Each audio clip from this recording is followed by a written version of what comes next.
So some residents in the province are waiting to return to their homes in areas where fires have been deemed under control. Officials say it could take up to 14 days for people in the hardest hit areas to be allowed back. For more on this, we're joined by Jackie Norrie. She's a wildfire evacuee and resident of Hammonds Plains at Nova Scotia, and she joins us now from Truro, Nova Scotia. So Jackie, thank you for taking the time to talk to us. So can you walk me through what evacuating was like for you? When did it happen? How long have you been out of your home? I've been out of my home since last Sunday, just over a week ago. I had the good fortune of being out of town, and so was my son. We were about half an hour out of the city when I was notified on social media there was smoke in the backyard of my neighbor's home. So as quickly as possible, I drove back to my home in hopes that I could gather some of my most valuable things. And by the time I got close to the scene, there was no way. The fire raged so quickly through our neighborhood. There was no way to get in because people were having a hard time getting out at that point. So we just had to watch from afar, and I knew for sure that my home was underneath those massive clouds and smoke and fire. It was overwhelming. So do you have any sense about damage or loss to your home or any of your property? Well, I'm one of the lucky ones. I do know that my home is standing. My home was on the very, very edge of the fire. Many homes around me burned to the ground, completely incinerated. So the heat and fire was so close by. I'm not 100% sure yet the condition of my home, but I have been informed by officials that it does stand and it looks okay from a distance, but I haven't physically had a chance to fully inspect my home. So you are potentially one of the lucky ones. That is good to hear.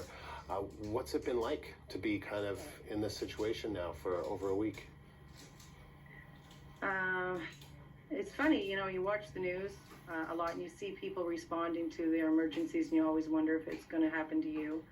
I have good fortune. As you can see, I'm in a comfortable home right now. I'm with my family and I'm safe. I have a lot of family in Nova Scotia to help support me as I'm going through this, and my son. But I can tell you one of the things I didn't expect was the amount of information that we had to search for. And I say we, I mean Highland Park subdivision was the hardest hit subdivision in the wildfires of Nova Scotia. And we had to work very hard together as a social group on social media, gathering information and sharing information because the government was so focused on the emergency and putting the fire out. We had to work together to share information, find anything we could to help each other through it. So that's interesting. So you're not blaming the government or you're not blaming them because they were focusing right on the fire. So you just and they got it out. They got the fire out. They kept us safe, and we all came out safe. The only thing I would suggest now is it would be great if we could have some more frequent direct communication from our city and our province at this stage of the game.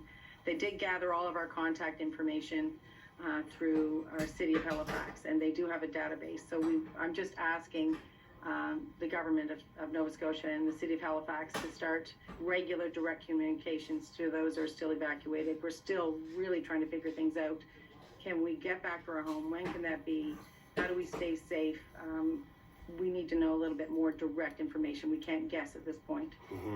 And so what more do you know? I mean, do you know whether you would have power? Do you know anything? I guess you don't. You know your house is still standing from your social media group, but you don't have a lot more information. I suspect the rain, you're probably happy to see all that rain. Pennies from heaven, yes.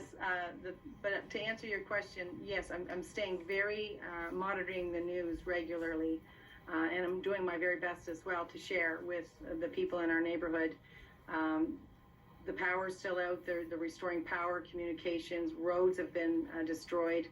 They're doing everything they can to rebuild so we can return.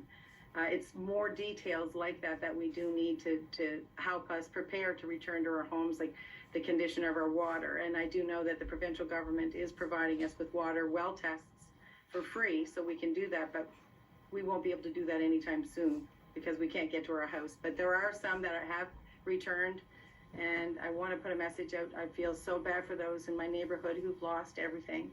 And I'm not a victim. I'm the lucky one. But I just would love the government to just get together and give us some more direct information. But other than that, thank you for saving us.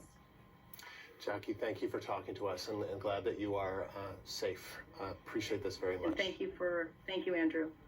Jackie Norrie, a wildfire evacuee from Hammonds Plains, Nova Scotia.